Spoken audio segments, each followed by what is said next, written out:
The regular meeting in order. Yeah, definitely first things first. How about the Mastros? That was amazing. Oh, man. All right. That was the most important part. We'll go on to item number 2, director's comments. Jesse, do you have anything? Just echoing what you're saying. Go Astros. No other comments at this time. Well, traffic was bad, so I haven't seen the game yet. But apparently I'm in for a show whenever we get back to it. But just a couple of quick comments following up on action from a couple times ago to meet with some of our key businesses in the local area. Followed up with Target and with Home Depot, working on setting appointments with those folks. Nicole at Home Depot is out on vacation. So when she gets back, we'll tag up and find a good time for some of those discussions. And similarly with Target, getting those set up. And then we'll roll in the list of the folks that we want to add to that list and start working through those. So that's in work, making progress, but it's slow rolling. Yeah, that's great. Awesome. Thomas? Just Mike is not here, but I want to say thanks to Mike anyway. He's the one that picks the bands for Jamming on Jarbo, and it was a good series this year.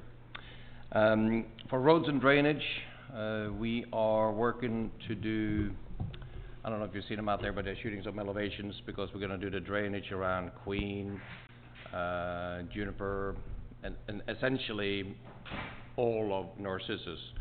And once the drainage is done, Narcissus is going to be redone the whole length of the road. And that's, well, with a bit of luck, I think we're going to need a little bit of luck, but we hope to finish that one before hurricane season next year. Yep.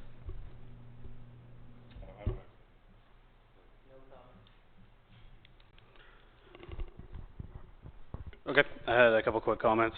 I sent the financial snapshot around, and then I sent a revised one earlier today. I don't know if y'all got that or not, and if y'all have any questions, just let me know.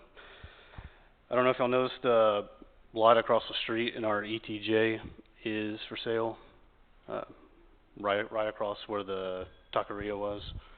But I reached out to the broker, Marie, and she kind of gave me an update and said that she's had some calls, but no real movement on it yet. We're supposed to have coffee Thursday morning, just so I can introduce myself and just let her know that, there are incentives available and ways that we can help out should any development that we deem necessary come in and, voluntarily come into the city. So that'll be a good discussion. It's I think 2.6 acres. So I'll let y'all know how that goes. I spoke to Joel from Galveston Bay Brewing earlier today. They recently got their signage approved, and I got to see it. It's their logo with it's like a real classy look to it. It's going to be on the west side of the building, so that's exciting. He said things are moving along. They're assembling all of their brewing equipment, but it still looks on track for the end of the year. Also, I don't know if you noticed, but they took the billboard down a while back because they bought that property. So they ended the lease and took the billboard down. And because of that, they may be able to move their fence over a little bit. So there's talk about maybe moving that over and having a few more parking spots, which we know we could use. So the walking bridge, there was not enough update to add to the agenda. I spoke a little bit with Councilman Scanlon, who's kind of spearheading that, and hopefully we'll have some more information for the next meeting. But I think he was getting some estimated costs together on the prefabricated bridge and some other things. And that is it for comments. The rest is in the agenda, so I'll save it for there. So up next is city update. Right. Good evening. A good update to report is that we've received the Army Corps of Engineers permit for Shell Bottom Park. So next steps moving forward are go ahead and get that bid out with appropriate bidders, and then select someone to do that and move forward with construction. So it's been a long time coming. That permit process was no joke when they said it'd take 6 months, and it was right at that or a little more. So that's the big update. I think the rest of it's covered in the agenda. I almost hate to ask about the, about Drawer. Is we Oh. still waiting on Kima? Yeah, I'm sorry, no, on Daniel Drawer Avenue, the big problem, we have a design issue on the north end where it connects to Hanson, the existing Hanson.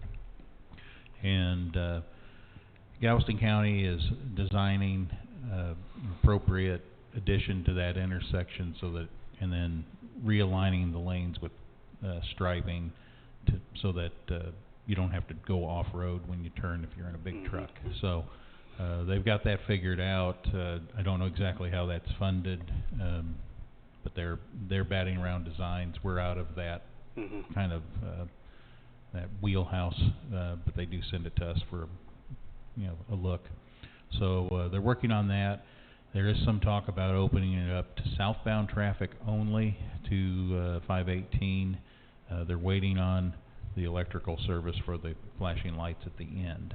So if the electrical service is established there, and it should be that should be paid for by TxDOT, that'll be part of their inventory, then I think their plan is to open it for southbound traffic only initially, and then work on the intersection and get northbound going.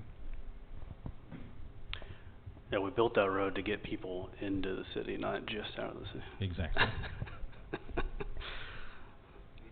Okay. Thanks. You're welcome. Okay, item number 4. Do we have any unscheduled visitors who would like to speak? Okay, having none, we'll move on to item number 5, the consent agenda. The September financials, September check registry, and the minutes from our last meeting. Did everybody have a chance to take a look or have any questions that they would like to discuss? If not, we'll move on. Okay, moving right along. Item number 6, first we're going to have open up a public hearing involving the possible paving of the main east parking lot. So we'll go ahead and open that up to public comments here in a minute, but just a quick rundown and a summary of what that's all about is we've been talking about, the city and EDC and others have been talking about paving that parking lot for a while now, since we acquired it essentially. But funding was always one of the issues. Also, it just wasn't certain 100% whether what was going to happen with it. At first it was just going to be temporary, but now it appears that we are going to be owning a parking lot for a while. So that's why I wasn't thought that we should necessarily pave it first or start looking at funding, but that has since changed, and it appears that we definitely need parking up there. So next, we got a couple of bids back, and it was cost prohibitive, and that has since changed with a few more bids, and so now we're looking at possible funding from different entities. So the city, the EDC, possibly roads and drainage if there's something that makes sense, and possibly even Plaza 10. Since Plaza 10 owns the west parking lot, that may be a good justification for them to fund a little bit of that, since they own the property. So it's going to be kind of a joint effort, and that's why we're here today talking about this agenda item, to see what those ratios may or may not be between the different funding entities. This is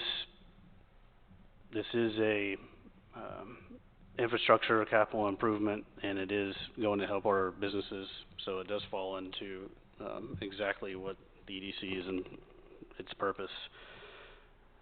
The other main catch is why this has come back up too is we are receiving, the city is actually receiving money back for COVID relief. And Brent, you may want to correct me, but it's not just reimbursement for the money the EDC spent at the first of the pandemic, but it's also federal funds back too from... This is the federal, from the U.S. Department of Treasury, and it's Right. part of the recovery funds, as you said. I submitted everything that EDC had done, including payroll, and we received back, it was around $60,000, I believe. so it wasn't a lot, and we're a non-entitlement unit, so larger places like Houston, they dump the money at their doorstep and they spend it, and the rest of us have to kind of justify what our little share is. So that's what we got. These in the investment program, or the ARPA funds that are coming through. A year ago, we received the first tranche or payment was about $150,000. The second tranche or payment should be deposited from the U.S. Treasury very, very soon, like maybe within a week or so. So that gives us about $300,000, and you can utilize that for a government purpose. And so you're not paying people with it necessarily, but what you're doing is you're investing in infrastructure, development, quality of life stuff, and playground equipment, whatever it would be, building a park. It seemed like it would make city council has had that same kind of overview, and they've decided this makes sense to move forward as a possible project. I did do a RFP, and I had, I think it was 6 that responded to that, and pricing was competitive. It was bracketed pretty nicely. So both of those parking lots that were originally estimated to be about around $1 million came back at $555,000 from a couple bidders. In total? Total. And then a couple more came back at around $700,000, and I think there was one that was a little higher than that. So felt like the bids were competitive. We had some choices, and we've got a little bit of time left to sign those documents if that time presents itself, and get forward and move forward with that. It made sense to go ahead and do it as an RFP because there's really no engineering other than matching elevation between what's already there. So the front end engineering with the concrete aprons on the entrances of both 2094 and Aspen Road are there, and then the drainage structures are already in place, and they're to elevation. And so it's a matter of smoothing things out, digging them down, doing the reinforcing bar, and pouring to those existing elevations. And so it's kind of like connect the dots. So we're encouraged. Sorry to interrupt, and that is concrete, not asphalt, because I know that was discussion, when this came up the first time. So yeah, it'll be full concrete. It'll be concrete. Reinforced concrete, so. Do we still need to worry about this gas tanks, or we just... No, we know they're there. We're not disturbing them. They're not going to walk up by themselves. So. Yeah. Did that budget include striping and parking stops and all of that? Okay. Yeah. Well, that's half of what we saw initially before we did what we did. Is there drainage in the east lot? Yes. There's storm drains in the east lot? Yeah, when we did the improvements, they put in drainage along with the aprons and stuff. Because there's some in the west lot, right? Yes.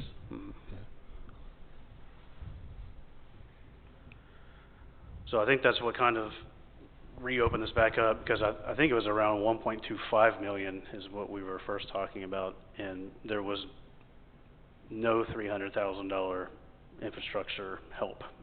So now with that and bids closer to 550, 575, it's obviously makes this a lot easier. But it begs the question: what do we do as far as? Yes, it makes sense to do it now because we're kind of backed into a corner where we have to have parking. But long term, how do we get out of the parking business? Should we be in the parking business? Put meters.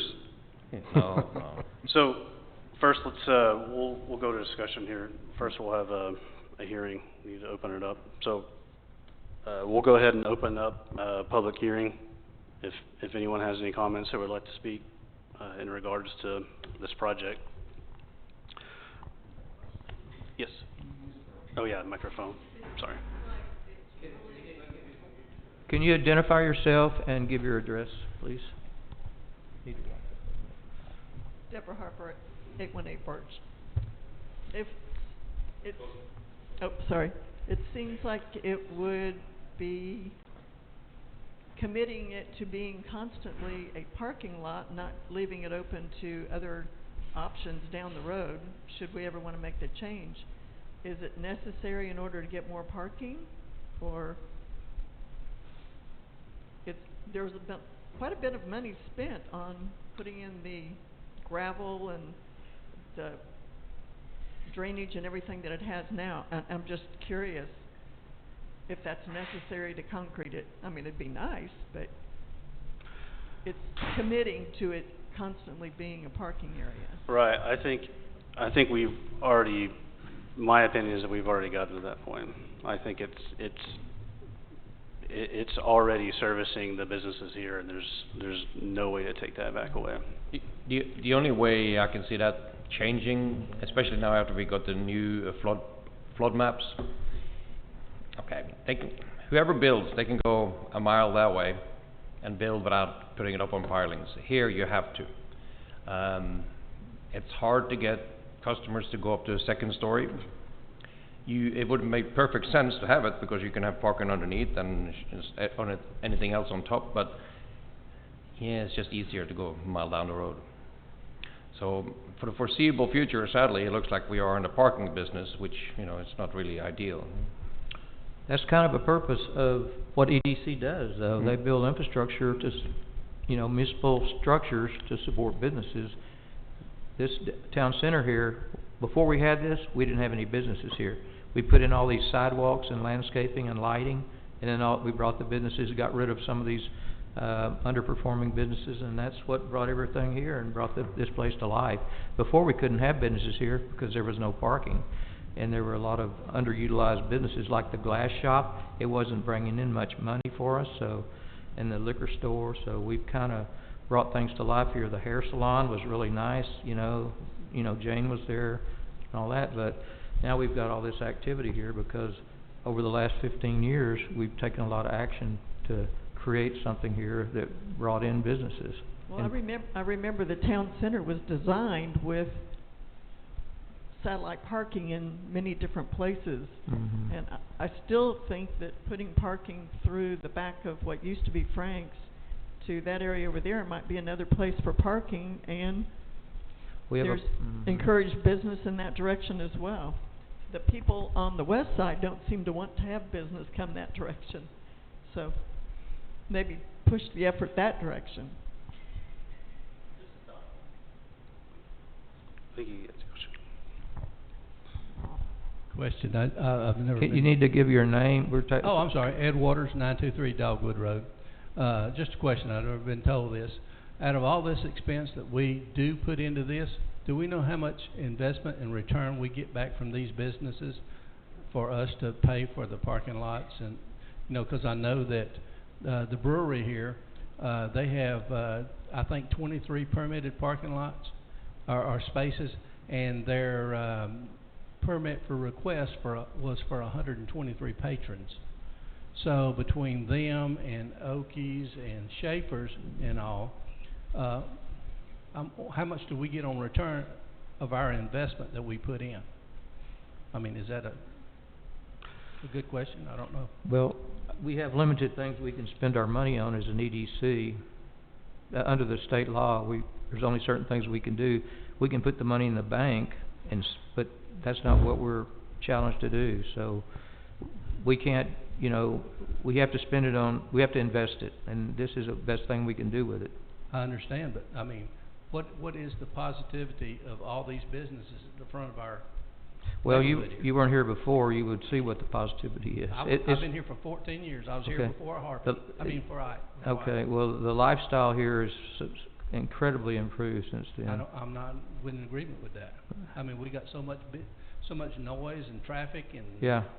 Well, it's a different lifestyle, so some people don't like, that type of lifestyle. To answer your question, it's not about a direct investment, return on investment like that. And the answer is, most of those businesses are private, so we don't know exactly what the amount is that we get back specifically. We don't own anything in Okies. I mean, we don't have any investment in that property or. Okies is owned by the land is owned by Plaza 10. Well, the city does own it, yeah. Through Plaza 10, that's the holding company. It's more or less the city. And the parking lot next to it. So we don't have any liability if somebody drives out there drunk and kills somebody? That is a question for Brandon. That is gonna be the leasee that has that. That's a point, but I mean, if you think like that, then what do? Do you stop driving a car? I don't know. Yeah, you can't insulate for all liability, but they just keep going up the chain, so are we liable? No. But will somebody try to, make a claim? Probably. That's just the way we're litigious in our world now, so that happens. The total number for sales tax citywide is about 1.8 million per year. So that's, the big box stores, it's everybody on this side, and it's our marine-based businesses, which is a big chunk of that. It's stuff that we don't walk by and see most of the time. The marine-based businesses have a lot of equipment that they install, and so they're collecting on those items. They're doing maintenance. And keep in mind labor. also, if it hadn't been for the sales tax, we would have had city property tax.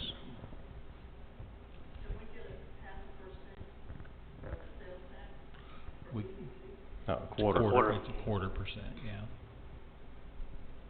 of the 2% optional. So this parking lot's gonna cost the city $255,000, right? In cash. Yeah, it's a pretty big investment, I know, but It's actually not a bad deal compared to anything else we need to spend money on. In the big picture.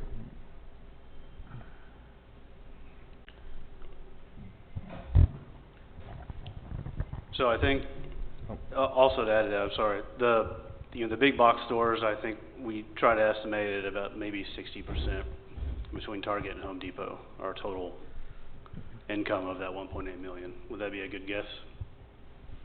Hard to say. It's don't. difficult because you have to apply for what's called a confidential report, and you're only allowed to use it for forecasting, but then you have to sift through it, and it's only 1,000 pages long every month. And Target's not called Target in there; they're called something else. Taco Cabana was out of our city, but they appeared on our report. But we didn't receive any money from them, but they're not Taco Cabana. They're some holding company somewhere else, and so it takes a lot of brain power to sift through all of that, and so it's hard. It's hidden, but I would say that between Target and Home Depot, you're probably at 60%. So, one number too, when we did the COVID relief grant, which was a really big success, in fact, numerous other cities helped or basically copied our formulas and application, some of them verbatim, they just changed their city logo at the top. But we got to see what some of what the income was, because for some of those businesses, and most of them were the restaurants and entertainment and some of the marine stuff that was up front. Basically, the town center was the majority, I think, that received. Mm-hmm. And in those totals, just between those businesses, was like $16 or $17 million. So it may just seem like bars and restaurants, but that adds up. Sir. Oh, I'm sorry. She was first. Oh. Susan Baker, 904 Cedar. When I look back at the original plans the original plans for the development, Mm-hmm. there was a lot more foresight around walkable areas, sidewalks, and so forth. And when I look at a parking lot, Mm-hmm. I guess I'm not seeing that. Sure. Is there a thought process of building that in and still going that direction? Or yeah, to answer your question, the town center was thought up a long time ago. I don't know, maybe 2003 or something like that. And that was just kind of a rendering if a developer came in and just bought everything and paid for everything, and that was, kind of the ideal scenario.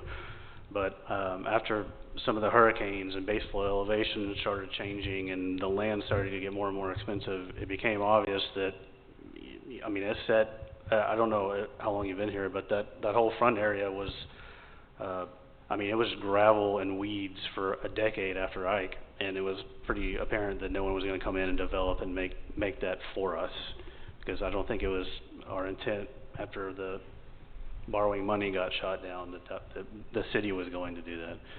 So now instead it's been kind of an organic, and we've just let business owners and private entities come in and develop it as is now in an organic way. And one of the reasons why they were able to do that was because we provided parking. And so Harper, I think you asked, the reason for paving is not to get more parking. That is an added benefit, and that's not something that we've talked about yet, but when we did the parking study with the parking consultants, they think that we would get about a 15% efficiency by paving and striping. So that's about 25 to 30 spots. It doesn't seem like much, but there's really not that much up there. So percentage-wise, that's pretty good. What's that? Yeah, it is very hard to stripe rocks. So my opinion is that's not the reason to pave it, because it does work as it is now. But it's just an added benefit of getting more parking, roughly 25 to 30 spots. Any thought around, as we talk with the city and everyone about the pedestrian walkway? Again, kind of how do you blend that in? Tie it all in. Access? Right, yeah, absolutely. All that, in roads and drainage, I think, that may be a good question. We don't plan any, okay, we plan to have a sidewalk up to Birch Road, but not any further. And then you have the walkways around that way. But we don't plan to have any sidewalks all across the island. No, there simply isn't. I mean, there simply isn't enough room. Yes, you're gonna steal your yard basically. Yeah. But up in the front, yes, and it's also for the parking lots. That's what I'm going to say. Is it's important that they are clean and lit, because it needs to be safe. Yeah. Thank you.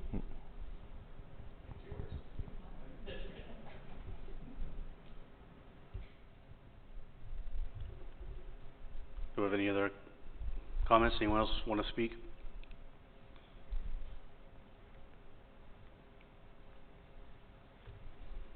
Okay, if that's it, we'll end the hearing portion of the agenda item and open it up for discussion.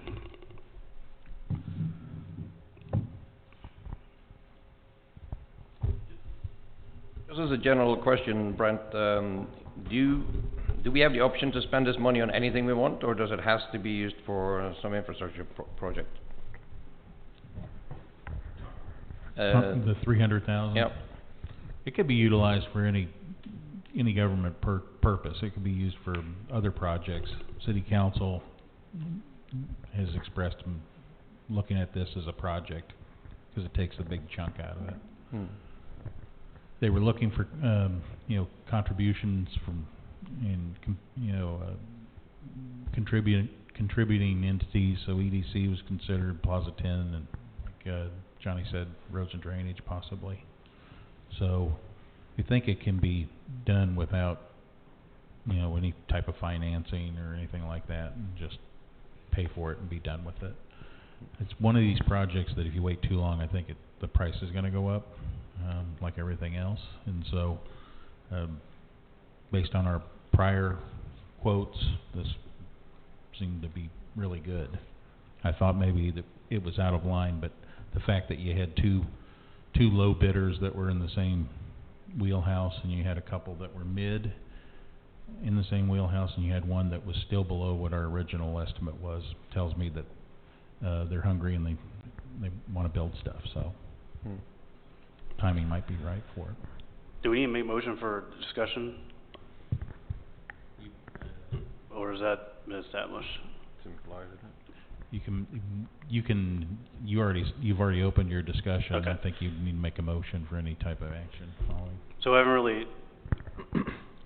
we haven't really discussed what the funding would look like. We did briefly, but so if we're talking about $555,000 and $300 coming from the federal funding, you know, we would be on the hook for the balance of it, you know, with the exception of possibly erosion and drainage in Plaza 10, but that needs to be a discussion with Plaza 10. So my thinking was that, you know, the EDC would just pick a limit not to exceed, obviously, and we would pick a number not to exceed the balance. A third.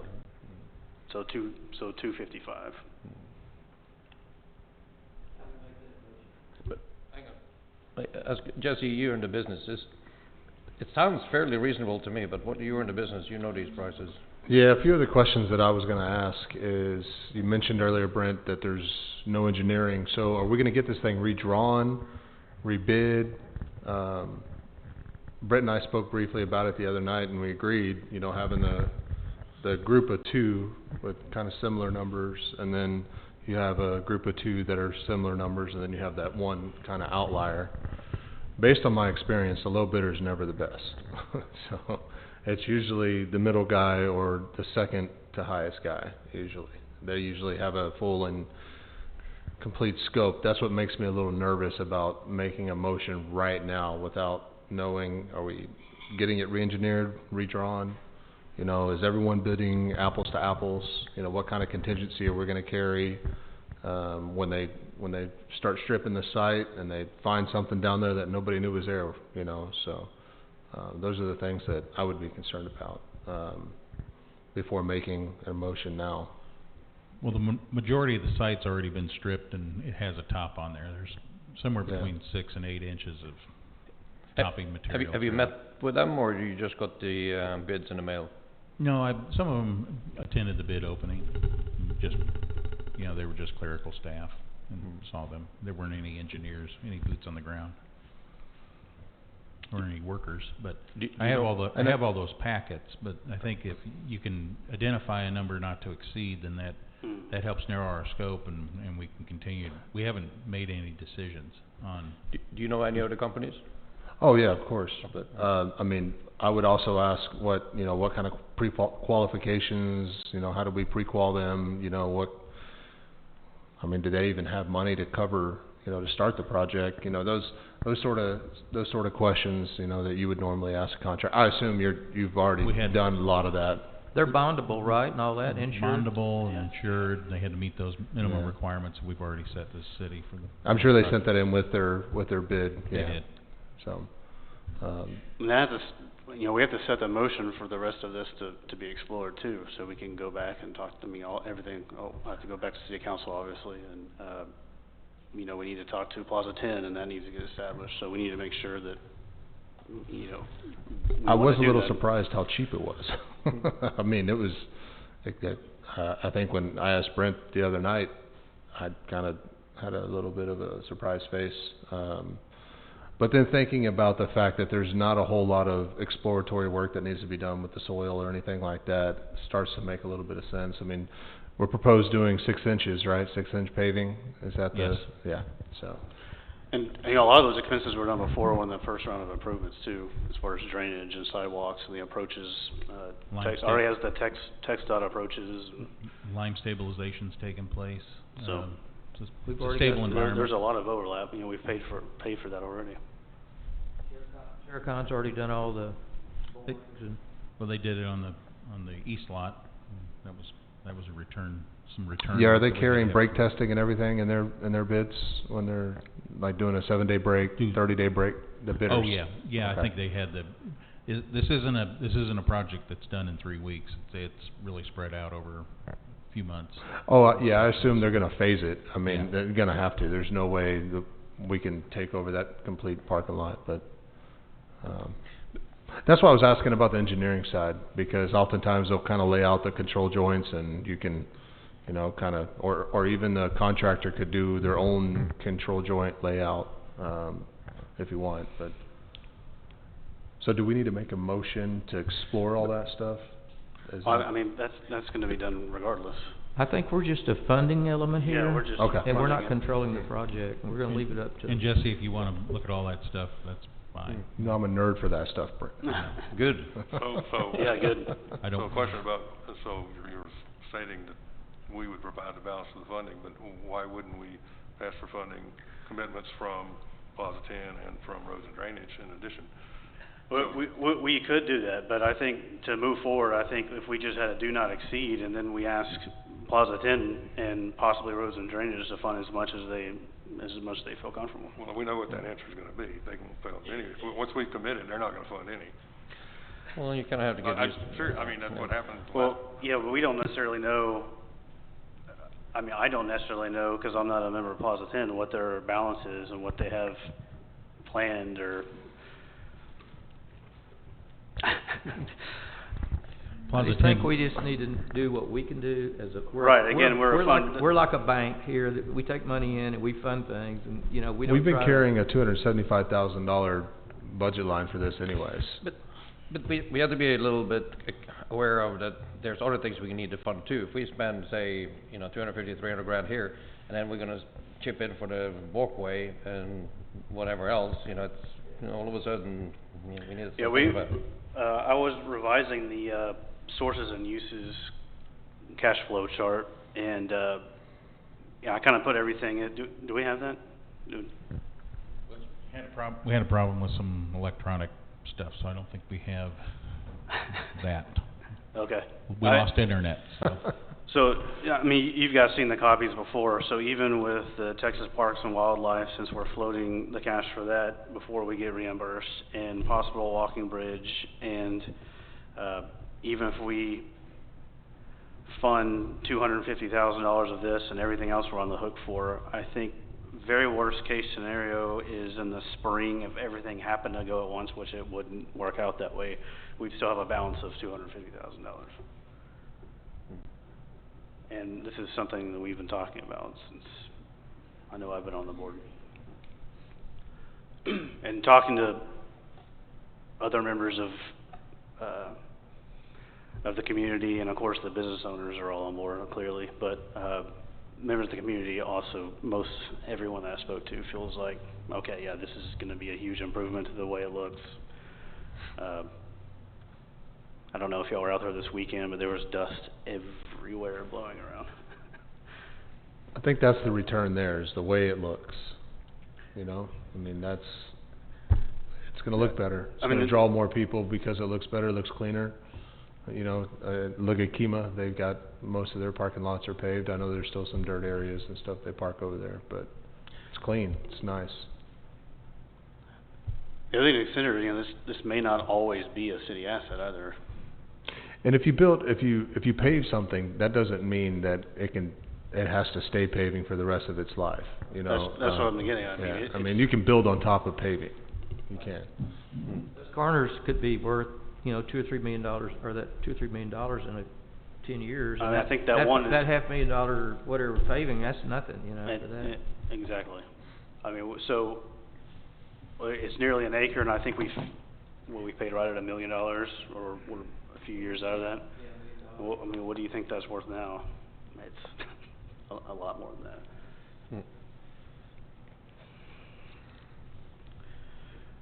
Okay, so you don't think it's going to be possible for us to get any money back from Plaza 10 or from anywhere else, right?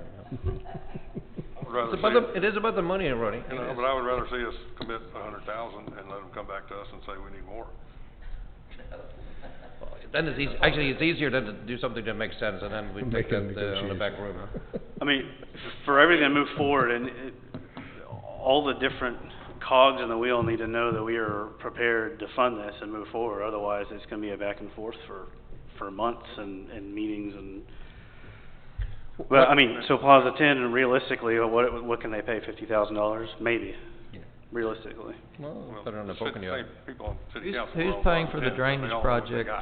But when can they start, Brent? If we approve this today, when can they start? What's the plan? How soon could they start? Okay, I got 3 questions on the table. What are you talking? Who wants answered first and read? When do we get the rest of the 300,000? It's the U.S. government. They supposedly send it out to everyone, send it out to the states to be dispersed, and that's the way it works here in Texas. But it was the first part of September, so they said it should be 2 or 3 weeks. And now we're the first week, almost second week of October. So best case scenario, probably January or February before they could even start a project, 'cause you got. I think we would have the funding here to the city from the state within hopefully a couple weeks. They don't hold it. They try to get it out. But we're Clear Lake Shores at 150,000, and they're dealing with Fort Worth and everybody in between. And Shell Bottom's probably going to hit right at that same time. Yeah. Which would be the perfect time to do Shell Bottom, by the way. Yeah, in the winter. Load that. Yeah. There will not be a cash flow issue with the EDC, even if we front the full amount. And my opinion is this is exactly what EDCs are supposed to be doing. Exactly. There's 1,000 EDCs in Texas. There's like 80% of them are small towns like ours, under 20,000 people, and this is. Do you think you could even consider this a Type A project if we were a Type A city? Yeah. So I mean, this is exactly what we're supposed to be doing as an EDC, supporting our businesses and making our community more attractive. What is the percentage allowance for overruns? 10%? I'm just thinking if we approve 255, then you might as well approve a little bit more just in case it runs over, so we don't have to stop it. It's 10%. So that's just set by our general law city. You sign a contract and it can go over 10%, and that's allowable. That's an allowable expense that's approved by either me if it's low enough, or the mayor who has a higher threshold. So. Is that already in their bid or no? Is there contingency? I don't think there was a contingency. No contingency. I think it was just bid out as a straight project. And I did that because I wanted to get a number quick, and I knew that we needed to get a number quickly so we could act upon that. We've been talking about it for 3 years. And in the past I've asked for quotes, and it's difficult to get places to quote on work, and this time, like I said, I think we got five or six that came in. And they were all, only one of them was known to us.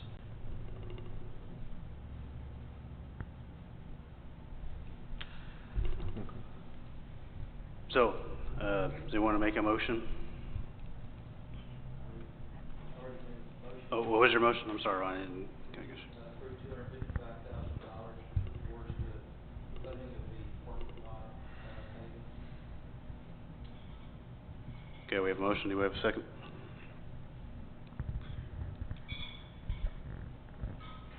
I'll second. We need more discussion? Just one side comment on the discussion phase of this. To Susan's point and to Debbie's point somewhat too, when we're in the planning phase for this, it seems like a lot of the discussion has centered around it's going to improve the look at the front of the neighborhood, it's going to reduce the dust. A lot of this has to do with aesthetics. When we're in the planning phase of this, it would probably behoove us to consider those walkways and those planters and how this ties into proposed pedestrian bridges in a fluid manner. It's not really a point of discussion, but something to bear in mind. We've had a lot of expressed interest in making this more aesthetic. It'd probably be a benefit to consider that. The bridge is going to be in a different spot than a park lot. Yeah. Understood. There's going to be a pedestrian through. Right. Yeah, absolutely. Jesse, do you want to? Have you read the proposals? Should you? No. We are. No. I think. I mean, Brent's probably done this side of it more than I ever have, but I still feel like, and maybe this motion is what sets this in motion. I still feel that there's some. I'm worried that there's not apples to apples. That's my concern. Is one guy's bidding one thing that he sees on the document, whereas another is bidding something because they interpret it a little bit differently. You've got a few different construction guys sitting at this table. I mean, Mark, you probably know this too. I mean, when you have a set of documents, you're tied to those documents, and it doesn't matter how you interpret them. The documents reign supreme, and I run into it every day. When I prelim a project for someone, and they go get their brother-in-law, Johnny, and he underbids it, but he doesn't include half the stuff I picked up. So This Well- is sealed by a professional engineer, right? It's a professional engineer seals all these plans and everything. There are no plans for this. The plans have been completed Oh, on the okay. drainage by Okay. Cobb Finley, so that was done previously with all the Okay. concrete aprons. So now it's, you're connecting the elevations to get the drainage. Oh, okay. But this project, if you approve this and not to exceed, it's not gonna start tomorrow. It still Right. has to go to city council. Exactly. There There's are other still steps. other Yeah, steps. that's what I was but- gonna say, is that, But I it's agree nice with to have some momentum going into this so that, and there's some consensus between the groups that are gonna participate so that we can move forward Yeah. and knock this off the to-do list. I can't disagree with that. I mean, I realize there's gonna be a whole other stage to this, but Yeah, we gotta get the start we of gotta it. get it in motion. But, and I Yeah. agree with you about it, that does sound like last year we were talking over $1 million, and now we're down at half of that, Right. and it seems like maybe there's some open things. But the other piece I think that's gonna end up costing us some money somewhere along the line is, as you said, you're gonna have to stage this, and we're gonna be out of parking for periods of time, probably for 6 months by the time they get all of it done, and it's gonna be a mess up there when They will be. on Yeah. Saturday nights, Friday nights, when people are trying to come in. So, So, back to where we're gonna have to look for alternate parking places, so. But that just makes the point of the quicker we can do this, the better. And also, once the brewery opens, there's gonna be a lot more traffic, well, so we think. It's also gonna help our tax money. That's why we do it. Yep, okay. Get that Uber sign set up. It's a taboo subject after that discussion. Changing the subject. Okay, we have a motion and a second. All those in favor, say aye. Aye. Any nays? All right, passes unanimously. Okay, we'll move on to item number 7, discussion and possible action to fund the demolition of the structure at 914 Marina Bay Drive. To bring you up to speed, the purchase documents are still being drafted for 914 Marina Bay Drive. I spoke with the current owner this week and submitted some changes to that to the attorney, waiting their review, and they will send it back. This is something to get out in front of it. One of the caveats of that sale would be that the city would have the opportunity to immediately make improvements to that lot and not have to wait until it's paid off in 5 years. And one of the things that is to demolish that old paint and body shop that's there and utilize that space for additional parking or some other purpose, but to get that out of there. So the purpose of this item is just to kind of get the pre-approval on a not to exceed number to affect the demolition of that building. I have not been in it, but I don't think there's a lot to it. It may have a restroom, it may have, you know, small partition wall, maybe a storage area, but I think the most of it is a metal building or like a single wall garage. So, in talking with the owner this week, he's planning on getting all of his stuff out of there anyway, so he's ready to go. And he asked if we wanted, if he needed to leave the air conditioner in the wall, and I said, no, you can take that. So. Did you get any pricing, any guidance? I haven't reached out to anyone yet, but we have a small list of contractors that we've had responsive bids from in the past, and so we'll just reach out to them. Well, The other it'd be ones had a silly lot not to of- take it down before we do anything with the parking lot, so. They had a lot of, you know, our previous experience with demolition initiated by the city, it's had a lot of residential debris, so you have, you have home furnishings, you got clothing, you got carpet, you got utility stuff, all of that, and this is pretty straightforward. So I was hopeful to get, I scribbled on my notes 10 to 15,000.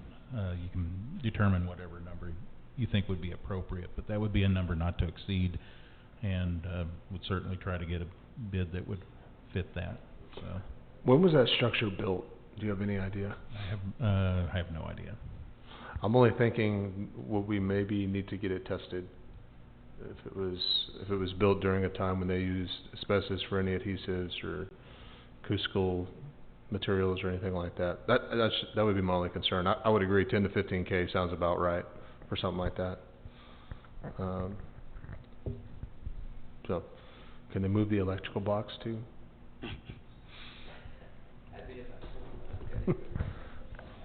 Can that go with it? It's not inexpensive.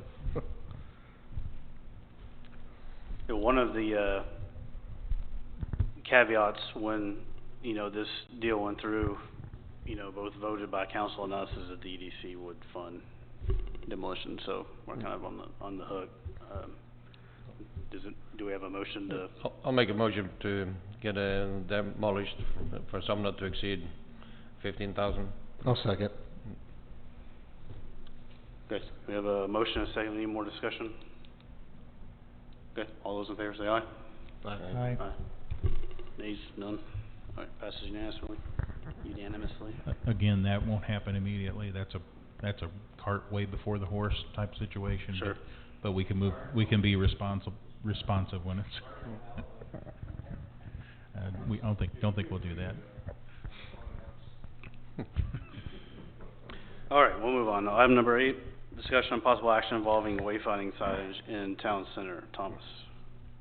Yeah, I've been driving through Webster, and they aren't that fancy, but you probably noticed they have some new city signs that is, on the road, by the roadside.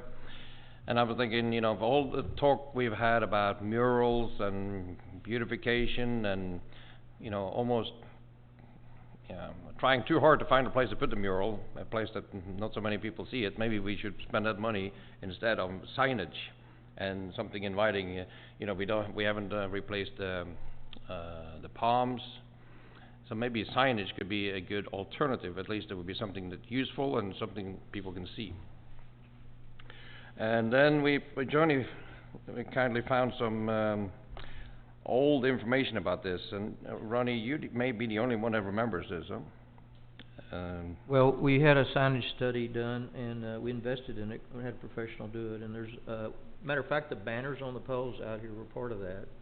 And we have city council approved monument signs at the entrance that were set, as you come in, they're set at an angle to the roads. And the thing we're still waiting on is to kind of finalize everything here, like the parking lots. We need electricity at the front. We were going to have, those are going to be not interior lit, but ground lit signs. So they're really all, they're all approved. We haven't decided because, like the brewery's going to be here, we really need to do all that. So what we kind of need to do is go back and look over all that stuff. The mural thing was not in vogue at that time, so we can identify that. A lot of people's working on some of that stuff. But do you remember when was this done, this study? No, but the dates are on all that stuff. Oh, I didn't see any. We had a professional, Turn your mic on. we had a professional service company guide agency do it. Yeah, Bartlett Creative. Yeah. We got all of the color schemes, and there were different colors for like parks and I didn't see a date on here. I was looking too because I didn't know when this was done. I got the whole file on it and everything. Okay. So we could decide. But I think we should revisit it and find out how much it's going to cost, because then we could do something like that and something like where a city limit goes on 2094.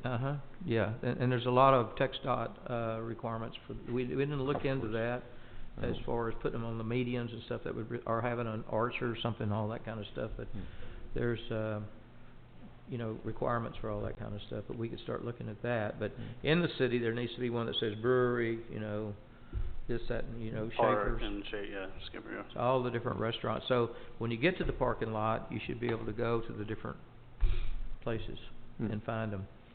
Footbridge or whatever. Be really cool. I think one thing that changed to make this more attractive too is, there's very limited things to spend hot tax on.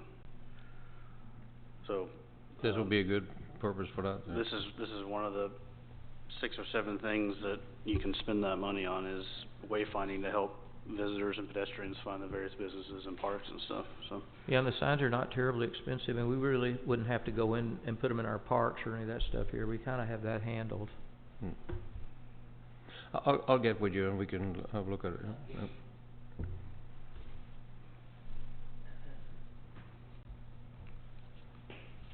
Any further discussion on that?